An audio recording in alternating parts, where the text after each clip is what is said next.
विधान परिषदेचे आमदार शशिकांत शिंदे आपल्यासोबत आपण यांची बातचीत करणार आहोत। काल सुद्धा मुद्दा आला आणि ज्या पद्धतीनं अबू आझमी यांनी विधान केलं होतं संभाजी महाराजांबद्दल आणि औरंगजेबाचं उदात्तीकरण केलं होतं, काय नेमकं घडलं? मला एक कळत नाही की ज्यावेळेला या विधिमंडळामध्ये एखादी चर्चा होते, अबू आझमी, सोलापूरकर आणि इतर सहकार्यावर त्यांनी ज्यांनी वक्तृत्व केलं त्याच्याविरुद्ध कारवाई करावी अशा प्रकारची आम्ही मागणी केलेली होती। तर सरकारने फक्त औरंगजेबाचं उदात्तीकरण करणाऱ्या अबू आझमीवर कारवाई केली। आम्ही त्याचं समर्थन करतो, पण ज्याप्रमाणे संभाजी महाराजां छत्रपती शिवाजी महाराजांच्या बद्दल कोल्हटकर असतील, सोलापूरकर असतील, त्यांना सुद्धा तोच न्याय दिला पाहिजे। मग ठराविक असलेल्या लोकांना पाठीशी घालायचा प्रयत्न सरकार करतंय का?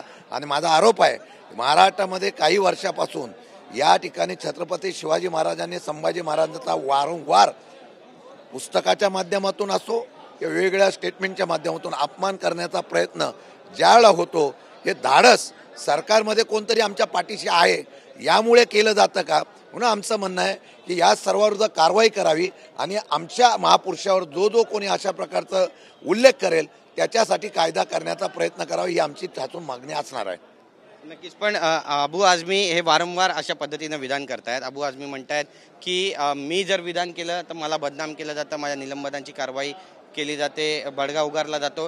पण छत्रपती शिवाजी महाराजांचा जे अपमान करतायत, प्रशांत कोरटकरांवर त्यांचा रोख होता, त्यांच्यावर कुठलीच कारवाई होत नाही। आमचं तोच म्हणणं आहे ना, अबू आझमीवर कारवाई करा, परंतु प्रशांत कोरटकर त्याचबरोबर त्या ठिकाणी सोलापूरकर, उलट सोलापूरला तुम्ही पुणे महानगरपालिकेच्या ह्याच्यावर तुम्ही घेतलं ना पदावर, म्हणजे याचा अर्थ असा होतोय की तुम्ही जाणीवपूर्वक काही लोक बोलायला लावतात का, याचा पण शोध घ्या, याच्या पाठीमागं कोण आहे याचा पण शोध घेतला पाहिजे आणि यांच्यावर कारवाई झाली पाहिजे। आम्ही आज विधान परिषदेमध्ये हा विषय कोणत्याही परिस्थितीत लावून धरणार आणि कारवाई करावी अशा प्रकारची मागणी करणार। आज राऊतांनी एक गंभीर आरोप केला आहे जयकुमार गोरेंवर आणि ते म्हणतायत की एका मोहिते नावाच्या महिलेला ते अश्लील फोटो पाठवत आहेत आणि त्यांची मंत्रिमंडळातून हकालपट्टी करा, हा मुद्दा लावून धरणार आहे का विरोधक म्हणून? नाही, याची कल्पना मला नाही आहे, आत्ताच मला माहिती पडलेली आहे, सगळी माहिती आम्ही घेतो आणि त्याप्रमाणे जर तशा पद्धतीत झालं की आम्ही त्याप्रमाणे 100% त्याच्यावर लावून धरू।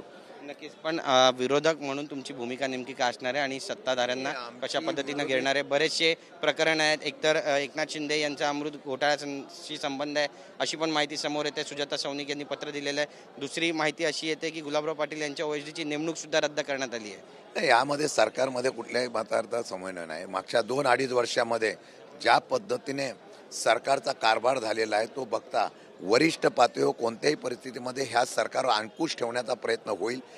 म्हणून मुख्यमंत्री ज्या पद्धतीने कारवाई करतायत, पारदर्शक करताना मुख्यमंत्र्यांनी कारवाई करावी, त्यामध्ये आमचं समर्थन असेल। परंतु या बाबतीमध्ये जे कोणी दोषी आहेत, बरेच भ्रष्टाचाराची प्रकरणं आहेत, या अधिवेशनात निघतील, पण तशा पद्धतीने कारवाई करण्याचा धाडस सरकारने दाखवा आणि प्रतिमा सुधारण्याचा प्रयत्न करायचा नाही। आंदोलन होत होतं, अजितदादा बाजूने गेले, तुमची देखील पाठ त्यांनी थोपडली, काय नेमका सल्ला दिलाय? काय नाही, मला मारला असं मी बघितलं नाही, मारल्यानंतर बघितलं मला कळलं अजितदादांनी मारलंय। आता तो प्रेमाने मारला असेल, एखाद्या इतक्या वर्षाचा काय बोलतात सहवास होता, त्यामुळे त्यांनी एखाद्याला ते प्रकारची हे केलं असेल। पण दिलजमाई झाली आता तरी तुमची की अजूनही? जोपर्यंत शरद पवार निर्णय घेत नाही तोपर्यंत काही निर्णय होत नसतो। धन्यवाद आमच्याशी बातचीत केल्याबद्दल। कॅमेरा पर्सन योगेश गुरवचा, गिरीश गायकवाड, TV9 मराठी, मुंबई।